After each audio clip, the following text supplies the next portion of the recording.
Hey everyone, welcome to the first episode of Combat Analysis. Today we're going to be taking a look at Jon Jones versus Shogun Rua. Now, along with the many other things we'll discuss today, the first thing is the level of ability between these two competitors, as well as the significance that this particular fight had on Jon Jones's career. Just this past weekend, we saw how Jon Jones was able to graduate from the title of consensus GOAT to now the official GOAT. And I go more in depth in that in the video linked above. But for this video in particular, we're going to do a breakdown of Jon Jones's first time stepping into the championship ring. All right, so what are we really looking at? And what we've done here is we've taken an extremely dangerous Shogun Rua in his prime at that. This is a 29-year-old, very experienced Shogun Rua. Granted, interestingly enough, we'll see when we compare their records coming into this fight that maybe one doesn't have as much experience as otherwise represented. But that aside, what we're doing here is putting him against an equally violent, equally capable, equally talented Jon Jones. And mind you, a 23-year-old Jon Jones, making this the first real chance for a new record for the youngest champion to be set in the UFC. So Jon Jones came into this fight knowing that there was going to be a little bit of extra pressure. He's 23. He's facing off against somebody who's been in the sport for about almost a decade and who is very experienced at that. He's not an easy contender to play with. Now, mind you, Bones at this time did have a good amount of experience. He was walking into this fight with a 13-1 record, while Shogun Rua actually had a 12-1 record, which is kind of interesting when you think about it. But regardless, Jon Jones worked his way through the ranks and absolutely savaged the division. I mean, he made examples out of people like Stephan Bonner, Brandon Vera, Ryan Bader. I mean, the list goes on. And given Jones's performances leading up to this fight, it really was expected that this was going to be one of the most epic, if not the most epic, title fight in the history of the sport up until this point. Now, with all that said, let's take a look at the fight. All right, gentlemen, we've been over the rules. Protect yourself at all times. Follow my instructions. We're gonna have a clean fight. Touch gloves, make it official.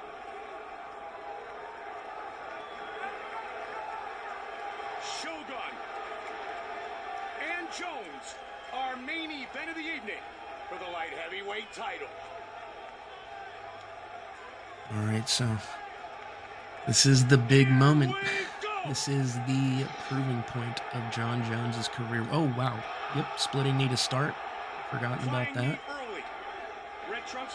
And we're going to see that Jones is pretty active as a Shogun Rua. This is not similar to a lot of the championship fights we see nowadays where they may be a little bit slower pace, a little bit more time to feel each other out. This got right down to business. And that little move right there, I actually want to break down. And in a second, you'll see a clip come up on your screen that has that slow motion. And what Jon Jones did there was slip the cross. And in slipping the cross, he went immediately to clinch, gained control in the direction of motion, and then decided to reverse it. And in reversing it, got the takedown. Immediately grabbed elbow control on his left arm, which allowed him to gain control of the right and plummet elbows. And that's exactly what he did. Tricky bottom game here by Shogun. This is just such a great demonstration of center of gravity control here. See how he touches the figure four and lets go? That's a conscious decision.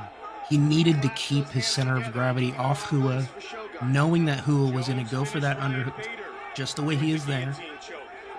Knowing Rua was going to go for that underhook, he needed to float and keep his center of gravity off him so that he could keep pressure on out of a good base. And that's exactly what we saw. And now Jon Jones is doing what he does absolutely best. And that is raining elbows. is just absolutely savage with them. That really is another thing I should point out with regard to Jon Jones's ground game. A lot of the damage in his fights are done when he's on the ground grappling. And that's not something you see too frequently. You know, don't get me wrong, you'll see a guy get rubbed up, might get an abrasion or two. It's nothing too serious. But when guys come off the ground with Jon Jones, they look like a train wreck. And there's a reason for that. And we're seeing it. Every bit of opportunity that Jon Jones has to strike, he utilizes. In any space, he knows if there's a target to strike, I can strike it, and he does it. And he does it very efficiently. Look at the way he's using the body right now. He was going for the face before, and now you're going to see him just switch in between the two. He's playing him like a piano, just going up and down the keys. Jones just simply looking to overpower the light heavyweight champion. I always thought that was funny. Was seeing Jon Jones do the little kind of bully choke on the neck to stay down.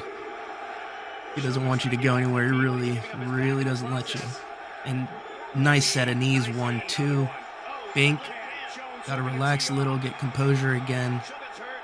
Perfect. I'm going to break that down in a second here too.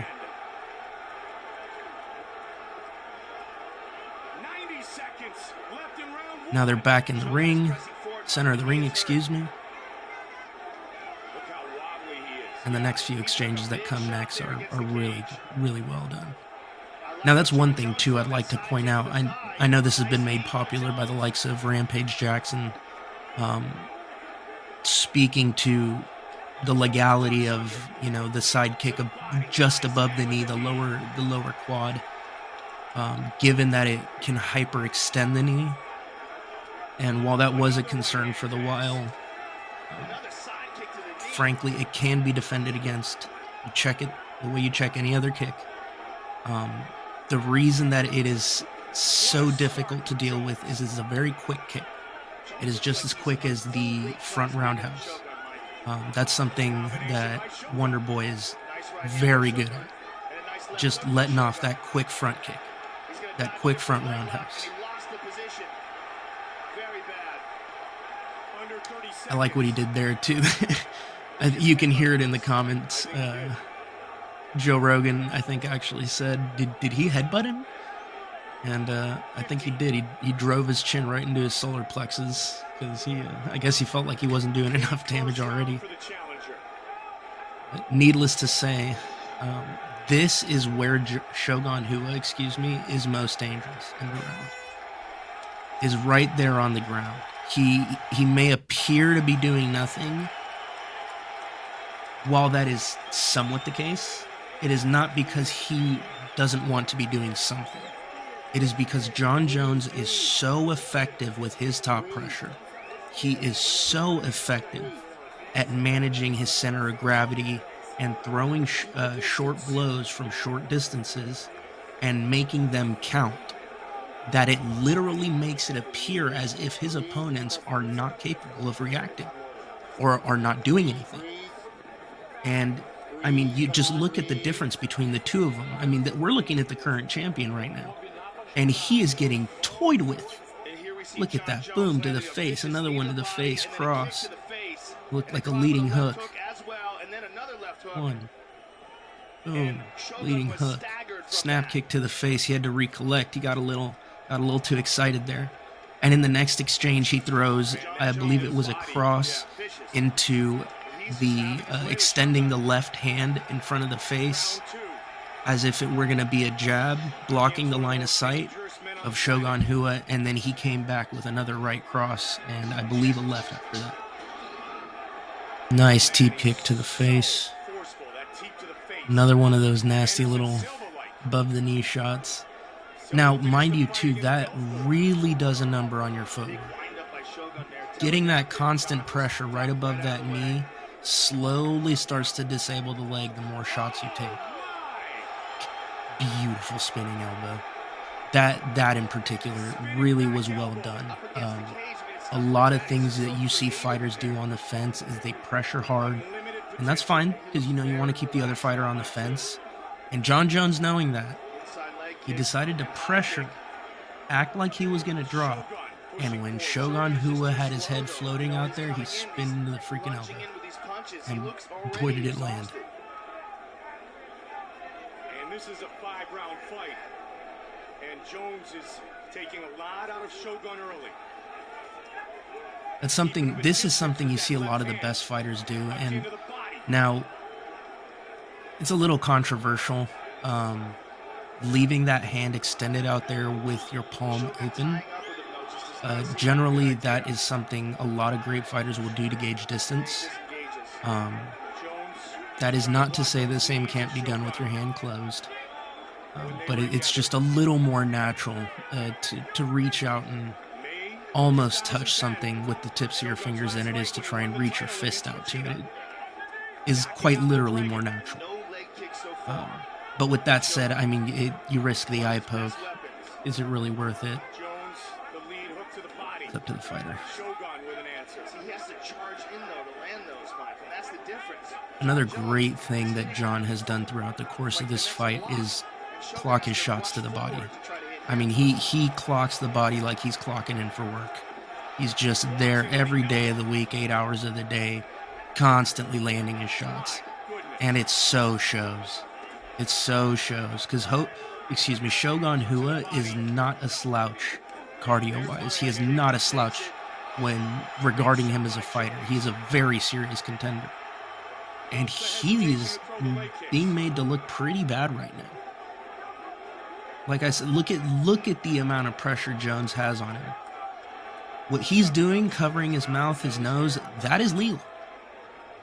And he's combining that with extreme top pressure.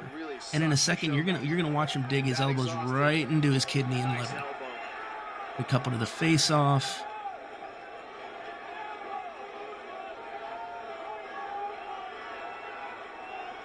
Jones made his professional fighting debut at age 20, had 6 wins in 3 months, 5 knockouts and a submission.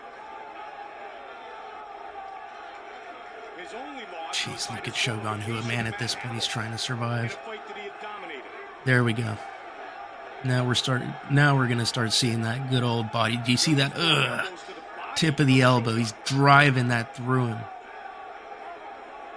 And now, I want you guys to kind of pay attention to what Jon did there.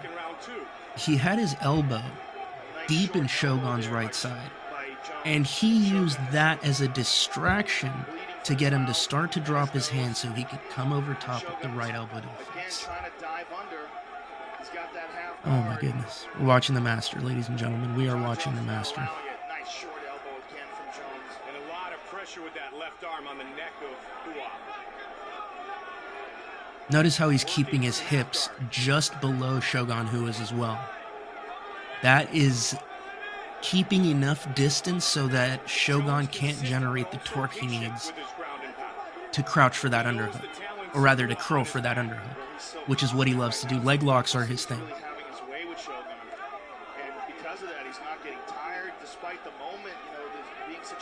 And he's just hanging on for dear life at this point. Takes a look up at the clock. Now Shogun's trying to dive under with that underhook, but it's so hard to do on a bigger, stronger guy. And see all that pressure with the elbow just under the line of the jaw? That's all wearing on him. These are not easy things to go through. I can tell you from experience. It is not fun to be ground up like that. And look at that, just digging into the liver. A lot of his shots are masked by the angle of the camera and the position of their bodies. Jesus, look at that. But he is constantly working. And just there at the end, you saw that was what appeared to be a total whim of the moment. Or rather, on a whim decision. You know, that was a spur of the moment decision. And to try and essentially show Shogun, like, hey, I know leg locks are your game, buddy, but I'm beating you so badly that I can kind of mess with you and turn it around on you right now. And that's what he did at the end of the round. He started to turn it around. Granted, he heard the tap, but that's a psychological game that in my opinion, did work. And now another great clip of that spinning elbow. But these are the psychological games that fighters will play with each other. If you are seriously being outmatched and you have a particular style, and the style of the fighter that you're fighting is different, yes, but superior, at least in application to yours. They're better at applying it than you. It is demoralizing to have that fighter switch to your style, even albeit instantaneously, or rather not instantaneously, but for an instant, and mess with you psychologically.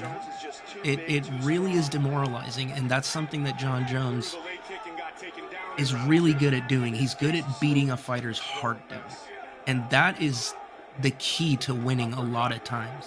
You need your technique, you need everything, but you also need a fighter's heart.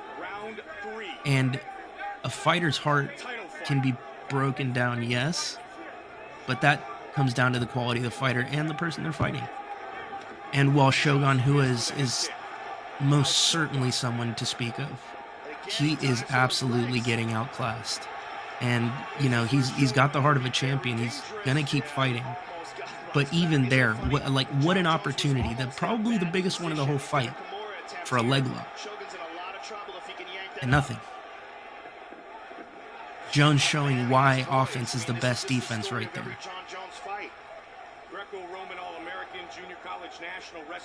Used the Kimura to get out of the compromised position he was in.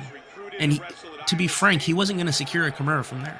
But it put Shogun in enough of an uncomfortable position so that he was like, well, maybe we should bail. And he did. And unfortunately, the next minute and a half, if I'm not mistaken, is just brutal. Just brutal. Look at that. The one thing I really like about Jon Jones, I've heard it expressed this way, is when you're punching out of the guard that way, you duck your head like you're avoiding gunfire. And if you look at Jon Jones, that's exactly what he did. Lets off 3, head down immediately, out of the danger zone, close to the chest, because Shogun can't generate enough torque to really do damage this close to his chest. If he has a little more distance, sure. But given where Jon Jones is leaving his head, how close he is, all the pressure he's applying, it gives him the ability to come out and be unexpected. Like here, we saw him throw 3 strikes. We saw him come out with an overhand left. We saw him come in with the elbows on the right. And now look at the damage he's doing. I mean, these are the closing moments, ladies and gentlemen. Look at it. Boom, nasty. And this is the body shot that ended it all. Done. Oh my goodness. You can see that he tapped the mat. He actually tapped the mat. Done. Absolutely done. And Jon Jones becomes the youngest champion in UFC history at 23. Thank you all for tuning in. We'll see you on the next episode.